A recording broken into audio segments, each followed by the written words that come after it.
Thank you very much, the Master Chinkong. Ladies and gentlemen, for me,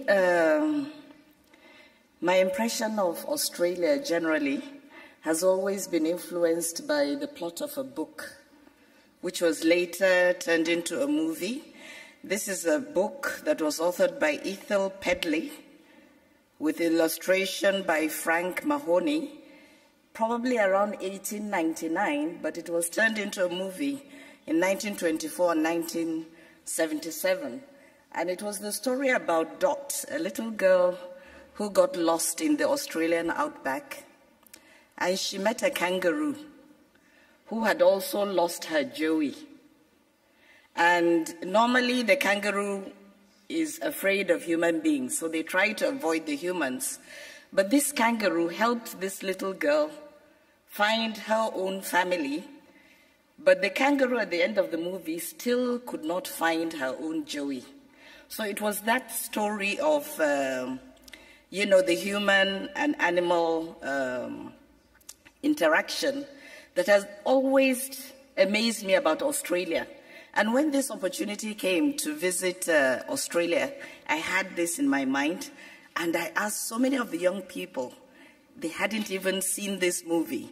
So I was recommending to each of them, go to the internet and look at this movie called Dot and the Kangaroo.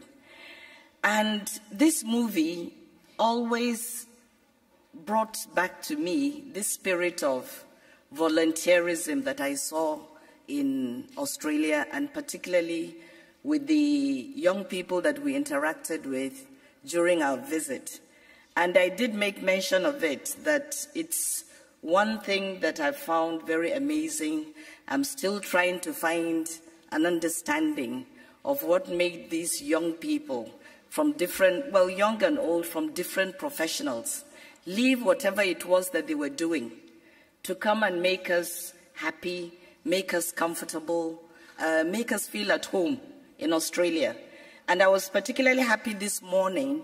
I saw the guide that was assigned to us during our visit. I saw her in this room. I know she's a student somewhere in the UK, but she turned up again this morning. So thank you very much to all those volunteers, and I hope you find meaning in your service to humanity. The second point I want to talk about is the serenity that's reflected in the education system that we saw in all the schools we visited in Toowoomba. And it demonstrated the recognition of equal rights and opportunities in the education system, and generally what defines the Toowoomba region as a place of opportunity for all. The last but third important thing I discovered is this respect for ancestral ownership of the land.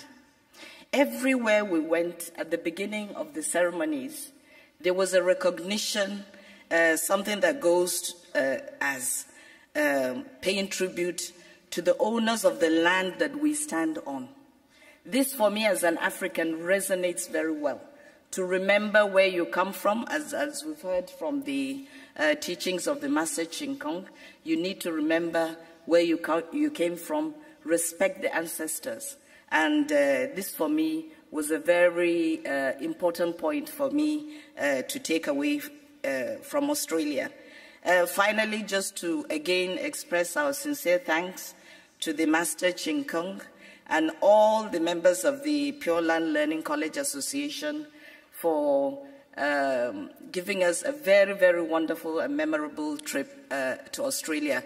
We hope one of these days, we in our different ways will be able to invite him and the members of the Pure Land Learning Association to visit our own countries and our own parts of the world, so that we may share and further exchange in this journey towards service to humanity. Thank you.